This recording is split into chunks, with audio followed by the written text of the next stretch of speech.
Good evening and welcome to the Financial Week. I'm Javon Keys.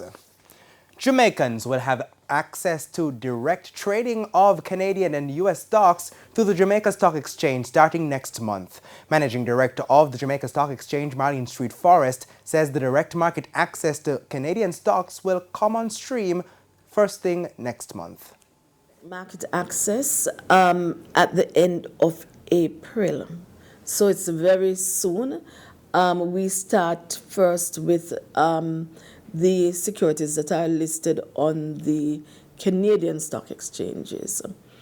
And then we move into those securities that are listed on the US exchanges. We look at by the end of May, early June.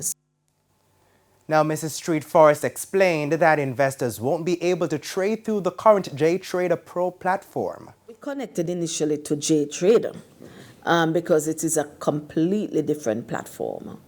The investors will go to their broker as you originally, how you would go to your broker via probably email or whatever else you have, but no, not through the JTrader Pro.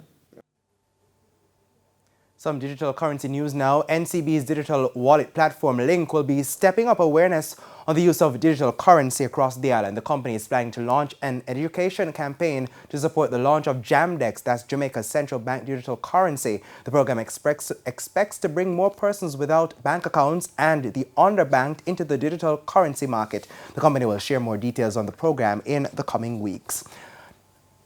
And let's head to the stock market. The JSE index advanced by 2,067 points today, while the junior market index advanced by 102 points. Among today's winners were Mailpack Group, Jetcon Corporation, Express Catering, Lasco Manufacturing, and Wigton Wind Farm.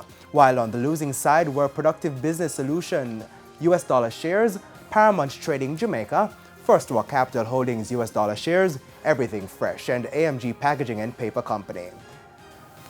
On the currency market, banks and cambios are selling the US dollar for an average $154.08. $122.17 is the going rate for the Canadian dollar, $202.15 for the pound, while the euro is trading at an average $172.48.